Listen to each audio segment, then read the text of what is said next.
fixing you. New York Times bestselling authors Saira Rao and Regina Jackson are committing their lives to ending racism. These two activists have a very specific mission. Their goal is to help white women dismantle white supremacy. Tiptoeing around white people's feelings hasn't stopped racism, so we're at a place where nice is not going to solve anything. I'm Eddie Robinson, and stay tuned for a thought-provoking and provocative conversation with Saira Rao and Regina Jackson. Their new book, White Women, is a call to action to those who are willing to acknowledge the role that they play in upholding white supremacy. And doing nothing or remaining silent is an act of racism. Oh yeah, I feel you.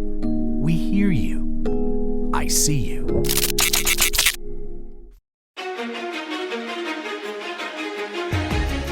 You're listening to I See You. I'm your host, Eddie Robinson. So I've heard this a couple times already. Colorblind and you don't see color.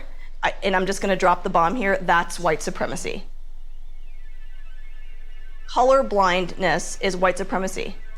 You even said, I don't see the color of anyone's skin because when we cut ourselves open, we all bleed red. So you acknowledge that you see the red. How can you not see the color of our skin? No holds barred. Those three words are the only ones that come to my mind after reading a book called White Women. Yes, that's the name of the book, White Women. And there's also a documentary that acts complimentary to the book entitled Deconstructing Karen. Now, both the book and the film, more so the book per se, serve as a guide aimed at helping white women dismantle white supremacy. The subtitle of the book is Everything You Already Know About Your Own Racism and How to Do Better. Authors and activists Saira Rao and Regina Jackson take you on a very hardcore and in-your-face journey to provide white women an opportunity to acknowledge their own racism and how they benefit from white privilege. But as sociologist Robin DiAngelo has stated in a previous interview on PBS, this can really set white people off. The fragility part is meant to capture how little it takes to set white people off, to set us off into defensiveness. So for many white people, the mere suggestion that white has meaning will cause us to erupt in defensiveness. For many of your listeners, the fact that I'm generalizing right now about white people will set off the defensiveness. Individualism is a really precious ideology for white people, and we do not like to be generalized about. The evidence that white people give for their lack of racism is very revealing to what we think racism is. And everything I do is to try to get us off the surface, which is all these narratives, and get under there to the underlying framework. Because despite all those narratives, I was taught to treat everyone the same, I don't see color, our outcomes haven't improved. By virtually every measure, there is racial inequality in this country, and by many measures, it's increasing, not decreasing. And I think what's really clear, we are not post-racial. That was author Robin DiAngelo speaking on Amanpour and Company on PBS in the year 2020. But don't expect Saira and Regina to break things down so nicely. They're tough. They're brutally honest. Some might call them crazy. But, I call them remarkable for what the both of you are doing. And I must do a disclaimer only for the benefit of ICU and for Houston Public Media. Views expressed on this episode are not necessarily those of the staff of ICU or Houston Public Media. There may also be words or phrases that might offend some listeners, so discretion is certainly advised. And if there are any young listeners of our audio, turn it up!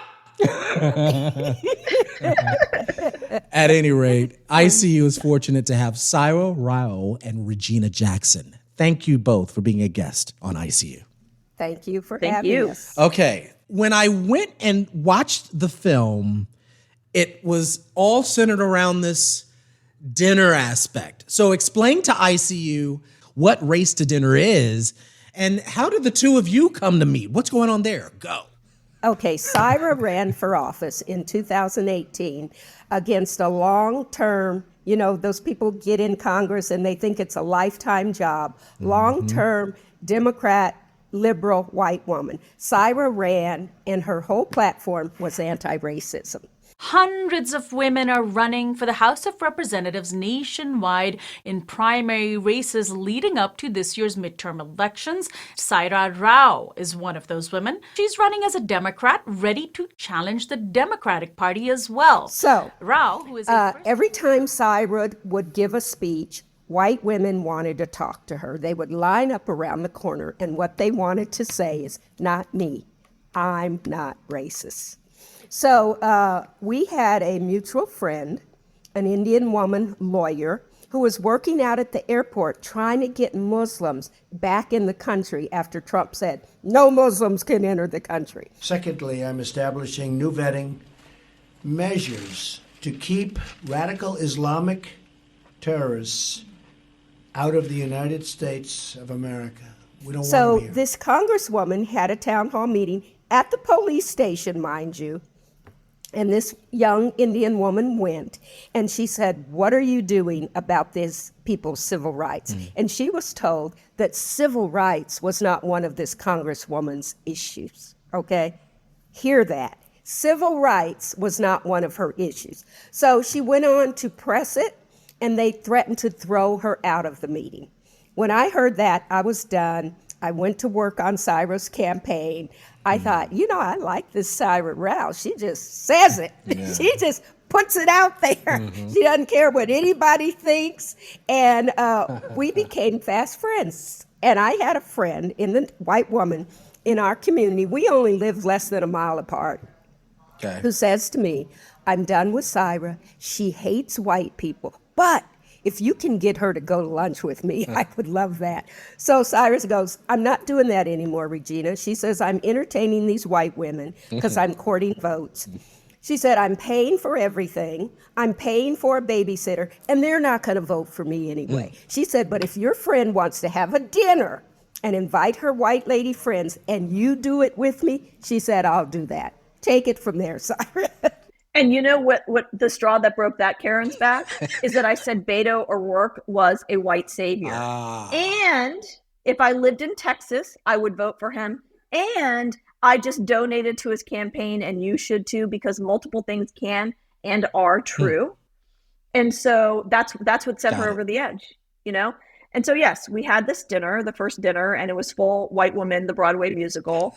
We have one rule, and that is if you're going to cry, leave the table and go into the living room there. It's right there. And there's some Kleenex and whatever you need. Does anybody know why we would have that rule? Because this is about white supremacy and not our personal feelings, right? Mm-hmm. And when a white woman starts crying, what happens? all the attention is to the white woman. Yeah. All the attention. So that's the only rule that we have. Does anyone want to cry right now? They crying, okay. Shaking, arms folded. I want to cry. So I can't sit here? No. You gotta go. Sorry, sis. Okay, I'm gonna hold it in. Like we both are just like, yeah, this is, what they do. So I posted about it on Facebook the next day, and it went fully viral. We had hundreds and hundreds of women. I want to do a dinner. I want to have a dinner. I want to have dinner. And then a white woman by the name of Patty Ivan Specht, who had been following me on Facebook, DM'd me and said, I've been following your work and watching how white women respond to your work. And I've been waiting to figure out how can we do a documentary? How do we capture this? And now can I come and film one of your dinners? And Regina and I were like, yeah, right. Okay, sure. Come do it. She pulls up 3 months later with 5 film crews from LA. And so what you see on in Deconstructing Karen is actually one of our very first dinners. And that's it. That's the movie. It's one of the very first dinners. I'm Eddie Robinson, and you're listening to ICU. New York Times best-selling authors Saira Rao and Regina Jackson are here to talk about their latest book entitled White Women. It's a call to action to those who are looking to take the next steps in dismantling white supremacy. The two are also featured in a documentary that you can check out on Apple TV called Deconstructing Karen. Why do you think we've tiptoed around whiteness for so long? Because this book, this film, it feels like, you're ripping the Band-Aid off when it comes to dealing and confronting racism once and for all. And on some level, that's what this country needs, right? But you're not attacking it as being nice. Saira as an Asian woman, Regina as a Black woman. Tell us why you think we've tiptoed around calling out whiteness for so long. Well, I think Black people have had to tiptoe around whiteness just to survive. I'm old enough to remember lynchings, Jim Crow, all of that nonsense. And if you said or did something that white people didn't approve of, depending on where you live, they'd just take you and lynch you. Lives were at stake. And as a professional person in a corporation, you had to earn a living, and if you were lucky enough, you got to advance. And the only way you did that was tiptoeing around white people's feelings. Yeah, Saira? 100%. I mean, nothing makes white people angrier than calling them white people. Literally. And that's the con, right? You both have been Black your whole lives, and that's on a good day. The other stuff that they'll call you is right. Not awesome. I've been brown, I've been Asian, I've been Indian, I've been all sorts of things, right? But white people are just people. They are the default. So even by saying the word white people, that is somehow an attack, because now suddenly they are racialized. And when you're racialized, you have to actually be honest about where you fall on the hierarchy and what that means for you. And for white people, that means a history of being genocidal monsters, and you got to start grappling with that. That's why we tiptoe, though. We tiptoe. You say white people, it takes you down the rabbit hole of whiteness, white supremacy, and you're rolling it, and they get furious. You call that out, and they get furious. They want to come and kill you. We are absolutely the most dangerous women out there.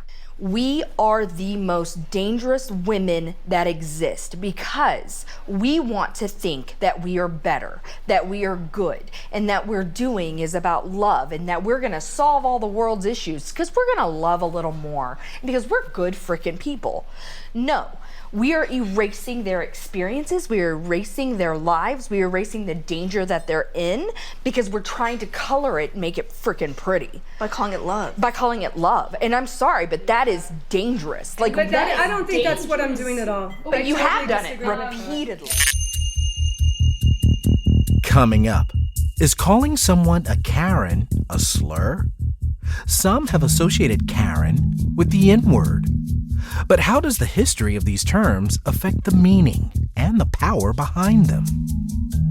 And ICU producer Laura Walker joins in on the conversation to bring in a real-world example of how white fragility can play out in the workplace and the profound impact that can have on people of color. I'm Eddie Robinson. ICU returns in just a moment.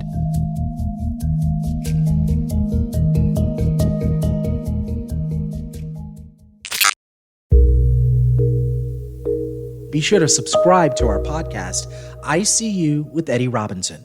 You can hear all the past episodes and be notified when new episodes are released. Also, please take a minute to give us a review or comment. We love getting feedback from our listeners.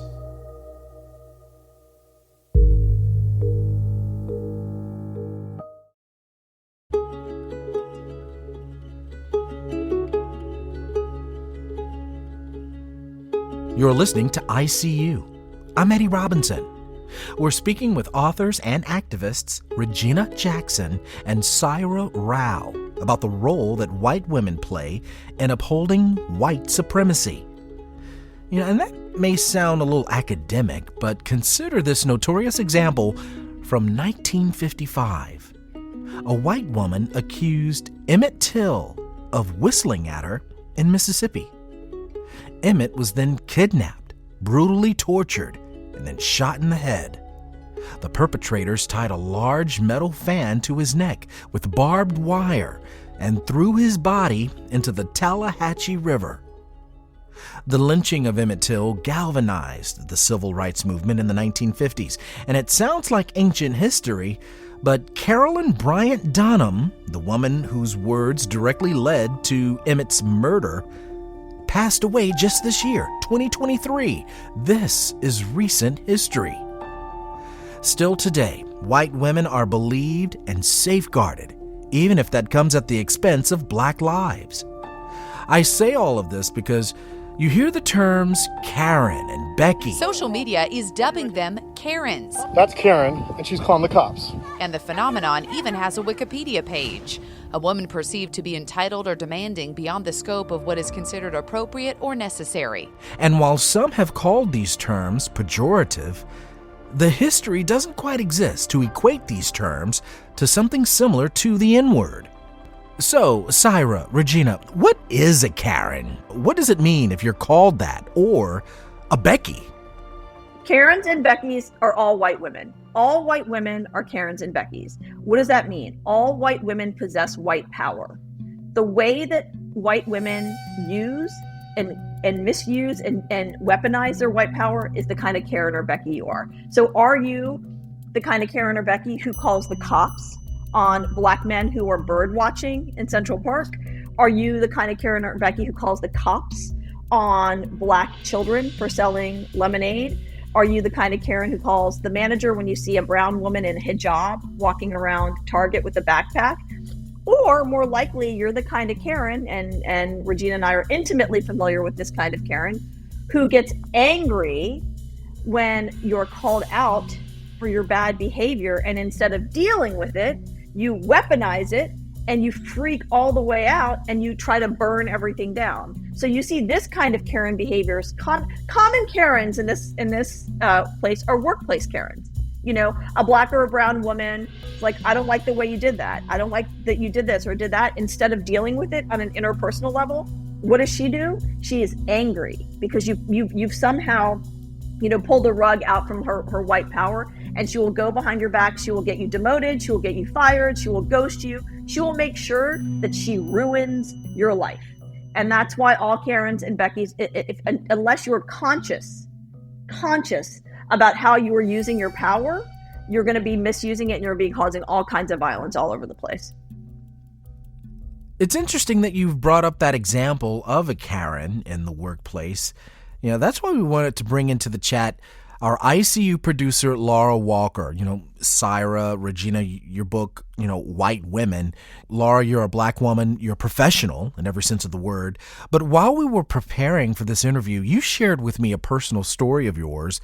And so we thought we'd have you discuss it on the air with our special guests. Laura, welcome to this side of the mic. Thanks, Eddie. Hi, Laura. Hi, Saira. Hi, Regina. Hi, Laura. First of all, great book and documentary. So I used to work for this really high-end furniture retail company that was based in California. And after working on this special project in our corporate offices, there was an opportunity where I was able to take my experience into a retail location in a store in Houston, Texas. I was going to have my own team and teach them everything that I knew. The only thing is I had no control over the hiring process. Of course. So when I got there, whole team was in place. And there was this one white woman, and it was really hard for her to understand any of the material that I taught her. I would try to make it more digestible for her, but she was not understanding any of the concepts compared to everyone else that I had on my team. And so after a while, she decided to go to the supervisors and say that I was singling her out and I was discriminating against her by treating her differently. And me in the workplace, I'm the type of person that I just want to do my job. I just want to do my job. So I may not even come to a supervisor if there's an issue with a person. I'm just going to be focused on doing the best job that I can.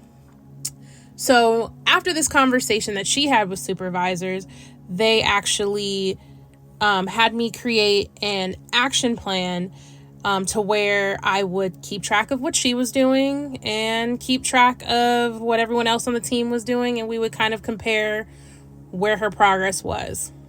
And she really wasn't getting any better. And there was one day where she literally walked off in tears and told our supervisors that I was being so mean to her. And because she was bringing the complaint, they were more inclined to believe her than me. And this went on for months of the crying and telling on what I was doing and back and forth, until one day I actually heard her say that her plan was to keep doing this until I got fired. She got you in trouble. Yes, Yep. and probably the only reason why I didn't get fired is because I was the only person in the building with that kind of experience. And so when I sat down and read your book, I was immediately reminded of this experience. And I was like, that's it. The white woman tears. So how is it that we can teach them to do better? And then from the standpoint of a person of color or as a Black person, how do we navigate this type of situation? And how should I have dealt with this? I thankfully was, able to exit and, get a new job. But for some people, they're not able to leave. A couple of things. First of all, they know what they're doing. Like, she was, they know. So, we need to be aware of that. What worked for me was when I was in corporate America, when I felt those things coming on, I would call my immediate boss, who was vice president, general manager, and I would say, here's what's going on. I just need you to have my back. And he did every time. But see, you get your support before you need it, right? So I let him know this is what I'm dealing with, and I'm going to need your support.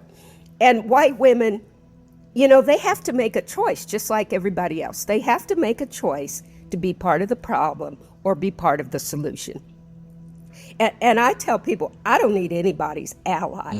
If you're going to be in this work, I need you to be an accomplice. I need you to get down and dirty in the dirt with me.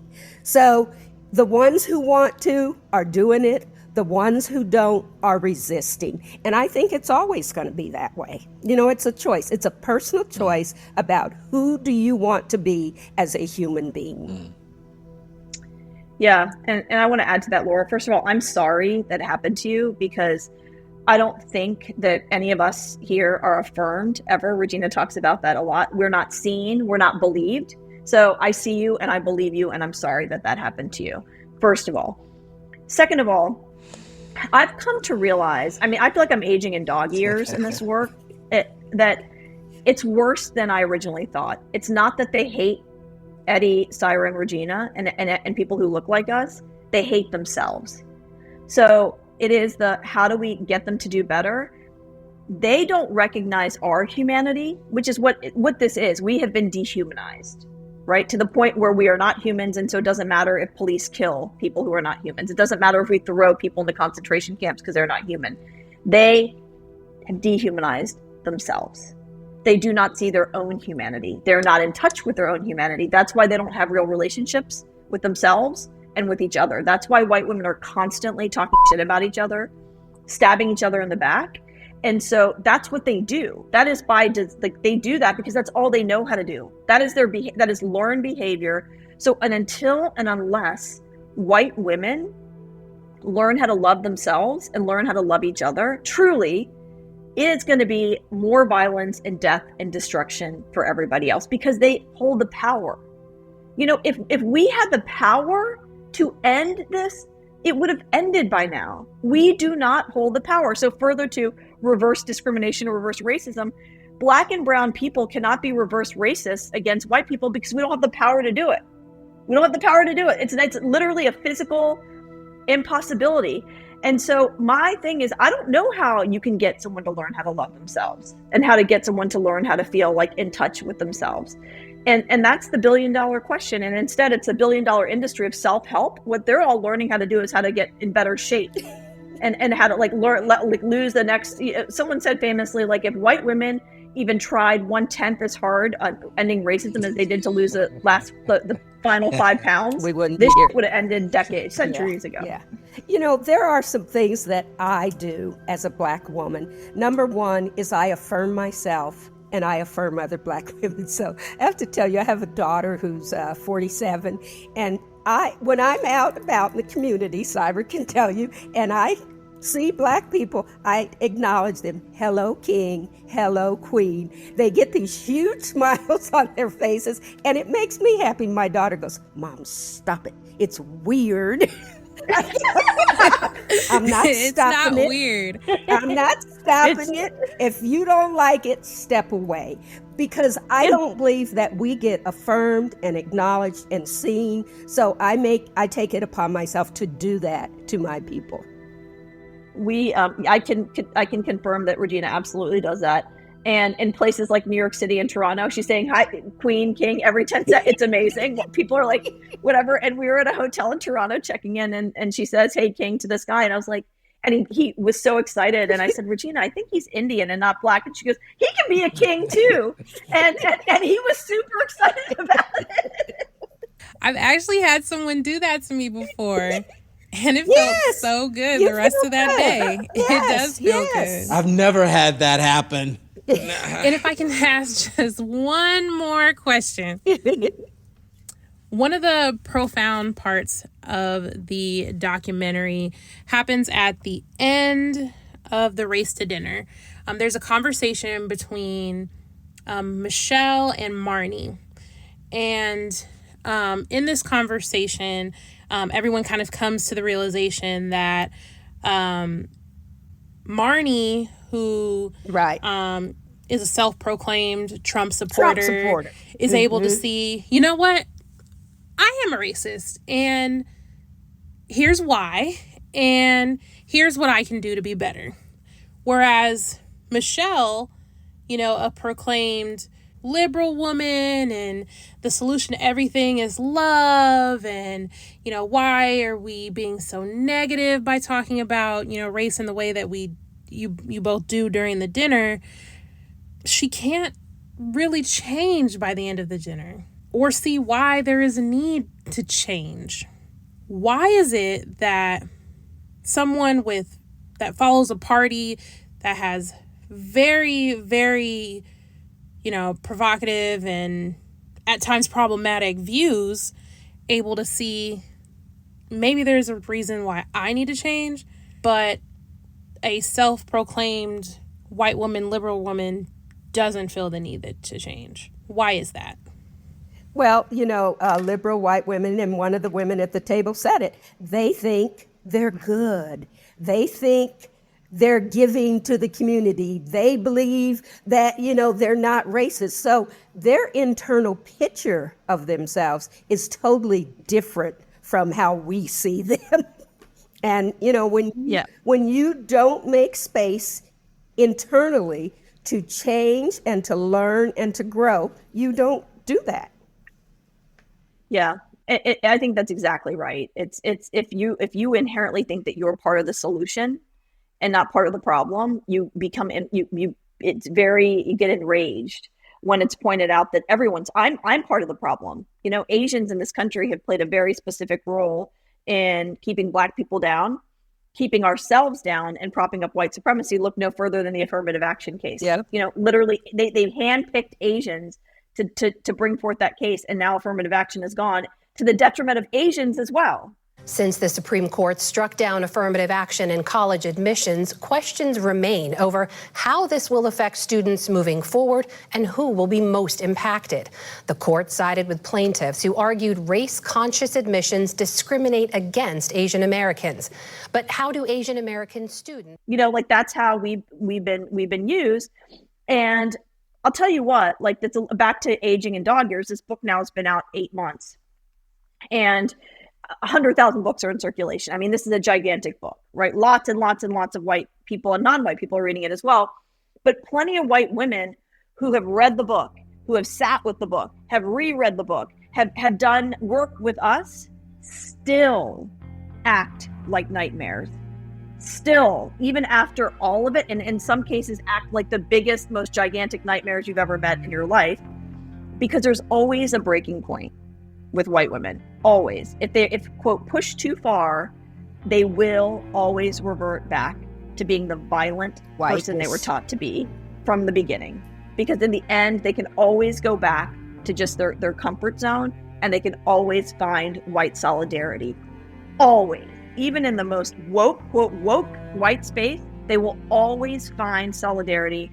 And the four of us who look like this, and my goodness, women, black and brown women, are their greatest targets on the planet. They will do everything together to bring us down, always. And if I could just pick up on that, do you think that that's really, in essence, the hurdle of why there's not significant, impactful change immediately? Because of the notion that they have each other's backs, and know that they know that they have each other's backs. So why should we change? Yeah. Well, and, they are getting the benefits of whiteness. So you have to, why would I want to change when I'm getting all the benefits of whiteness and I can still pretend like, I want to do good and I want to make a change. So it's a never ending struggle. We don't have the answers. We just figured we would try something different. We would try radically honest conversations. It's definitely radical. The benefits of whiteness until you no longer have the benefits of whiteness. So 2 existential crises we're facing right now as a society where white supremacy is eating itself, which is guns and climate catastrophe. Right? Both of those things are 100% driven by white supremacy. Guns are the number one killers of kids and teens in America, including white children. So if they can't pull their heads out of their asses and pull their feelings out of their asses and show up to end the nightmare that's killing their children, climate catastrophe too. We're all, humanity is on the brink of getting wiped off the earth. Profit. And they can't do it. If you want a good example of what this looks like, look at the way the squad has been treated in Congress by the Nancy Pelosi's. They have been so dragged for everything. AOC, Cori Bush, Ayanna Pressley, Rashida Tlaib, you got all of them, right? Latina, you got Palestinian, you've got Black, the whole Pramila Jayapal most recently. They open their mouth and these white women do not have their back. Meanwhile, Nancy Pelosi, my God, she's like the patron saint of white feminism, right? She's been put on every throne on the planet, but when they say or do something, she's the first person to be part of the silence. So the Republicans drag them, and the white women in Congress remain silent, say nothing.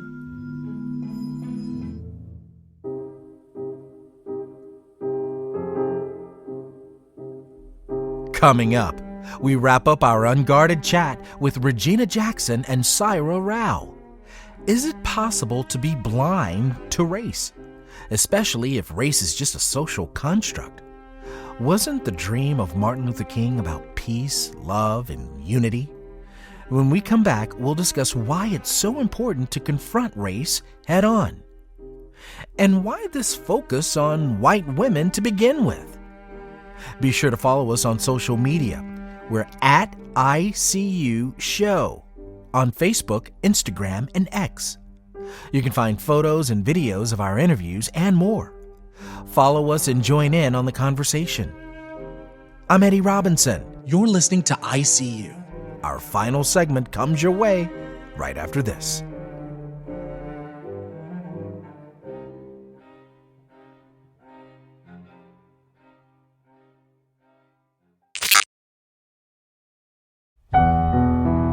Be sure to subscribe to our podcast, ICU with Eddie Robinson. You can hear all the past episodes and be notified when new episodes are released. Also, please take a minute to give us a review or comment. We love getting feedback from our listeners.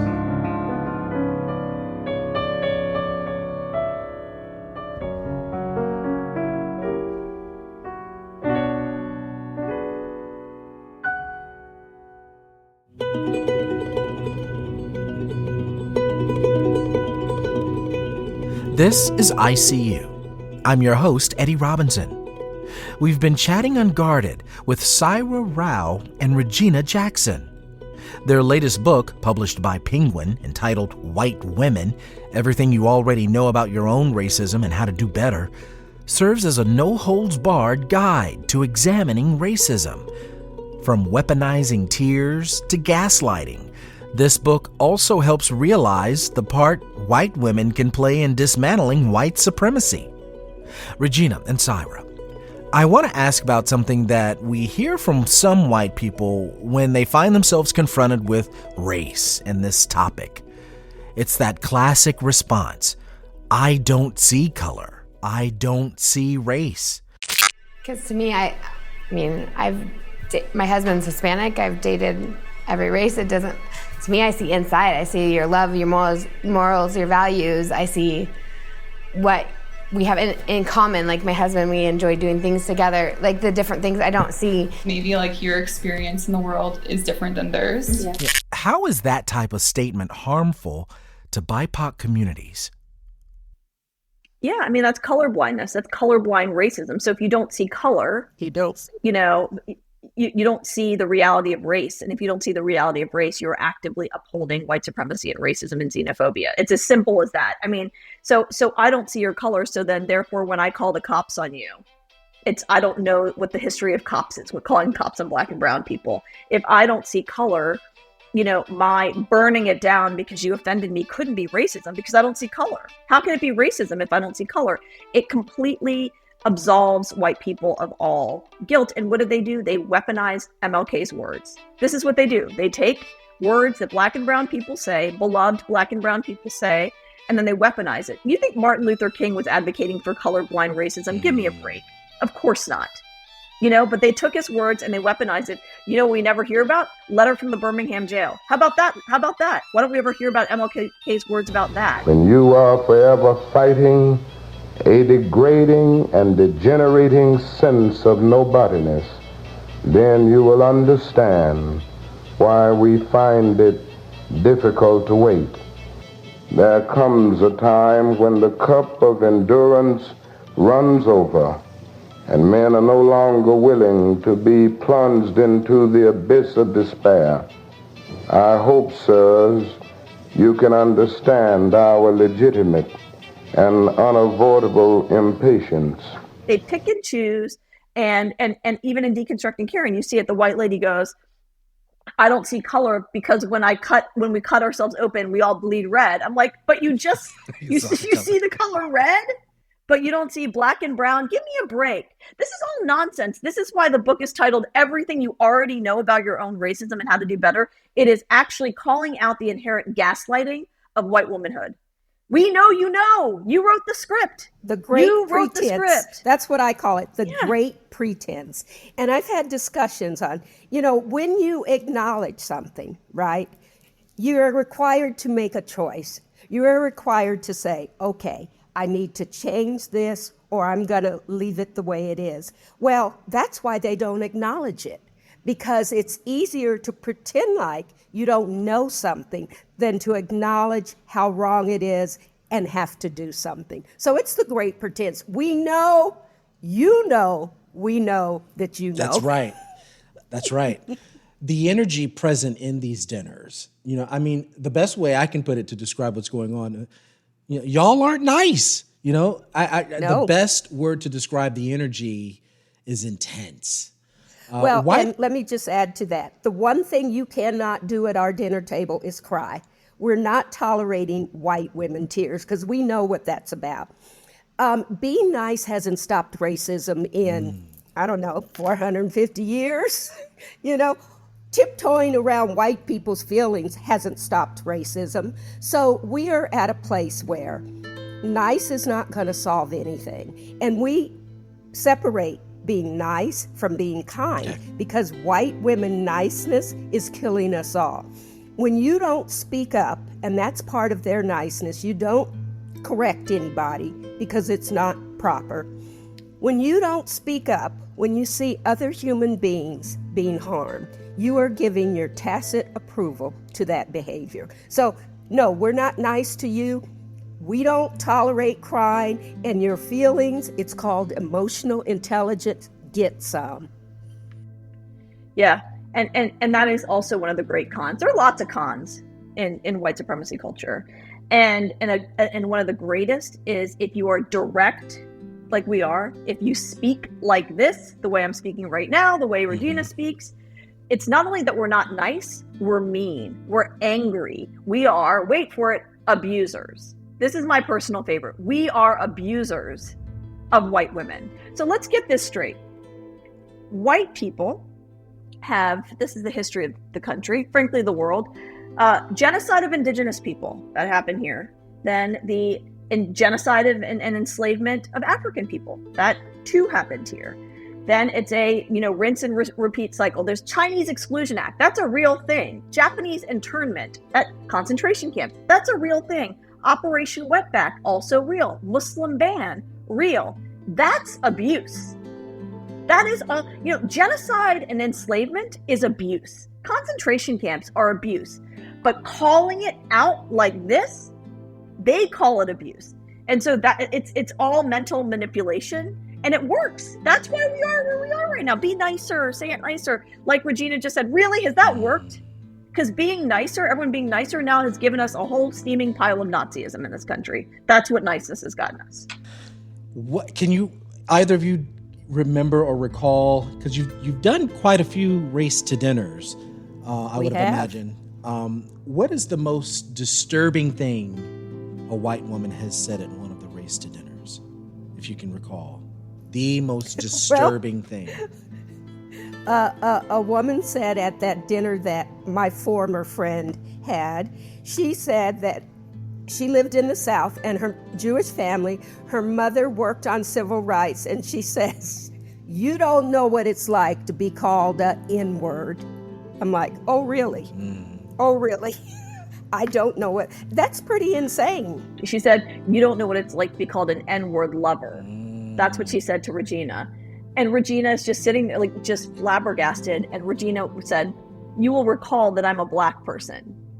And the woman goes, but like, this is the kind of stuff, I had another dinner. Actually, it was that same one. That was a nutso one. The woman sitting to my right said she's a yoga instructor in Boulder, which is like ground zero for white Wakanda. And I said, yes, yoga in this country has been culturally appropriated. This white woman sitting next to her, who doesn't even know her, this is white solidarity. She flips all the way out, reaches over and tries to grab my shirt and says, you apologize to her right now. Meanwhile, yoga lady is like, get your hands off of her, please don't do that, But they get so ferociously mad that, if there's not physical violence, and white men are the masters of physical violence. White women are the masters of mental manipulation. You make them mad, you hurt them to their core, and they will literally try to ruin your life. And because of white solidarity, they all stick together. They all stick together, and it works every single time. And Eddie, I want to point out one of the things that they do, and this just makes me so mad. I've gone on tirades about feelings. Yes. They equate their feelings with our pain and suffering. I'm like, they are not synonymous. Somebody making you feel bad is not synonymous with the violence that whiteness does to people of color. It's not the same thing. You're listening to ICU. I'm Eddie Robinson, speaking with Regina Jackson and Saira Rao, authors of the book White Women, Everything You Already Know About Your Own Racism and How to Do Better. Let's dive into the both of your lives separately. Regina, you first. You were born in Chicago, like you said, in 1950. You recall how black and Cook County Hospital. I mean, look, and you recall as you grew older how black and white America was in really black and white. Yeah, we did not socialize. Yeah. And I didn't grow up in the South. I grew up, my father was military, so we moved all around. Now in the military community, it's different. It's your status. Officers, non-commissioned officers, and those. So you stayed within your social group. And that was fine. You know, we got along with everybody because soldiers married women from all over the world. You know, French, Italian, German, Vietnamese now. So that, my life growing up, I lived off a military base for the first time when I was 16 years old. Finished high school, but we didn't socialize with white people. It was, you know, the black kids, we stayed together and it was separate. Sure. But then you knew where you belonged, you knew who your friends were. And I think for black kids, and I tell my kids, if you grow up in some place like Denver, White Conda, you need to be going to an HBCU. Because that's where you're going to learn community. That's where you're going to be loved and cared for and taken care of. Because our kids, I think schools are the worst for black and brown kids. Yeah. You know, they single out our black boys immediately single them out, and it doesn't get better through their whole careers unless the majority of the staff are black and brown people. Well, what I wanted to get some insight from you, if you can recall, Regina, the most intense moment that you've often find yourself being triggered. I think that's the best word. It constantly resonates in your mind and you just can't seem to let it go. And perhaps it served as a motivation for you to be a part of this work. What is that incident, if you can recall? Well, I think, you know, Eddie, I am not a person that gets triggered. There you go. I just don't. I don't have those conversations. I don't deal in nonsense. I love that.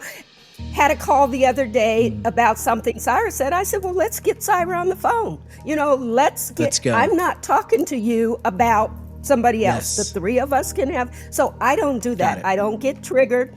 Your feelings are your feelings, and I say to Saira, fuck your feelings, fuck my feelings too. This is not about our feelings. We need to manage our own feelings. So I'm not a person that gets triggered. I just am not. Yeah. Interesting. Saira, you grew up in Richmond, Virginia, the daughter of Indian immigrants. You write in this book, for 40 years, you, quote, wasted your precious time aspiring to be white and accepted by dominant white society, a futile task for anyone not born with white skin. I even recall in your film that you mentioned, you know, something that happened in school where this very popular boy was going to ask you out on a date, but brought you to the library and said, my parents won't allow me to go out with you because of your skin color. You know, you're a lawyer by training, former congressional candidate, a published novelist, entrepreneur. What has happened or continues to happen in your life that has sustained you to continue this work that you're doing now? Well, unlike Regina, I absolutely do get triggered. And you know, I can give you something that's right now happening right now that Regina is very aware of. There's a white woman who's been working with us, you know, and in the end, it's no matter how you cut it. And we've had other white women work for us. I'm not singling out any white woman. I'm saying they're all the same. Is in the end, you know, they look at me and they look at Regina and they cannot handle that we are their bosses. Yep. That is ultimately the end. And so at some point, if they don't like the way, what we're saying to them or the way we're saying it, instead of actually trying to have a conversation about it, they go behind your back and they start, you know, telephone tree, like from the 80s, like going down the list, calling all the white people they know to say what a horrible person you are, what an abusive person you are. And then the white solidarity happens. And then there's an attempt to essentially ruin your life. And in our cases, you know, for Regina and I, we are public figures at this point, and this makes our lives dangerous. You know, this is the stuff of the KKK. So, you know, trying to turn people against us. People know where we live. People know where our kids live. People know where and this is why we say white liberal women are the most dangerous, because we don't with white Republican women, right? For the most part. And so we avoid them. We don't give them our addresses. That's right. They don't know where our kids go to school, right? But because we have entrusted white women with personal information, and then when they turn, that's when it gets very dangerous. So I am in this moment afraid for my children right now, not because of Lauren Boebert, in addition to Lauren Boebert, I'm afraid for my children right now because of quote, woke white women whose feelings have gotten hurt by something I've said and the way I've said it. Wow. Thank you for being vulnerable there. Our last and final question we ask to all of our guests. Saira, since you've got the floor, we're going to ask you, of all the accomplishments, the triumphs, the tribulations that you've had to endure throughout your life, you're a mom, you're an entrepreneur, what lessons have you learned about yourself thus far? Regina, you're next. That I still, and boy, are these women trying me, but I still believe that white women can wake up to their own humanity like I did. Because I was dead inside for a long time, trying to be white. And I woke up and I got in touch with my humanity. And it's the only way we're going to get anywhere. It's the only way this gun violence is going to end. It's the only way this climate catastrophe is going to end. And I have to continue to believe, in spite of, we can call it white nonsense, but what it really is white violence. In spite of the open and notorious and subtle and violent white violence, I continue to believe that white women also can wake up to their own humanity, and together we can make this world a livable place for everybody. Regina, you're a mother, you're a grandmother, you've gone through so much and had to endure so much. What lessons have you learned about yourself thus far? You know, I think I am always willing to do the inner work. You know I have to affirm myself. I know I have to affirm other people. I know I have to continue to change and grow and develop. And I know that I'm responsible for every human being in my life and those beyond. I take personal responsibility for being a change maker and a person who is kind, who's trustworthy, who's honest. And I that's what I do. New York Times bestselling authors Saira Rao and Regina Jackson, thank you tremendously for being guests on ICU. Thank you, Eddie. Thank you. And when I see you, I'm going to acknowledge you. Hey, King, what's up?